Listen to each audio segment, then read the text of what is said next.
வரைக்கும் நீங்க செஞ்ச திட்டத்துல எது சிறந்த திட்டம்னு சொல்லுவீங்க? இதுவரைக்கும் செஞ்ச திட்டத்தில் மருத்துவக் கல்லூரி, வேளாண்மை கல்லூரி, கரூர் புது பஸ் ஸ்டாண்டு, நெரூர் பகுதியில் காவிரி ஆற்றின் குறுக்க உயர்மட்ட பாலம், நிறைய இப்படி திட்டங்கள் இருக்கு. குறிப்பிடும்படியான திட்டங்கள் இன்னும் நிறையா இருக்கு. இப்போ இந்த 4 வருஷத்துல 3000 கோடி அளவுக்கு கரூர் மாவட்டத்துக்கு முதலமைச்சர் கொடுத்துருக்காங்க.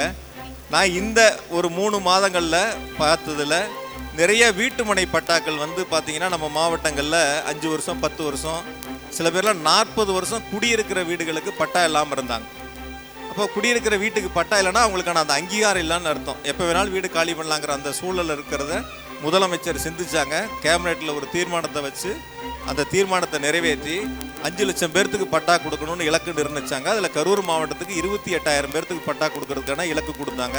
நம்ம இப்போ வரைக்கும் 45,000 பேர்த்துக்கு கரூர் மாவட்டத்தில் பட்டா கொடுத்துருக்குறோம், இன்னும் கொடுக்க போகிறோம்.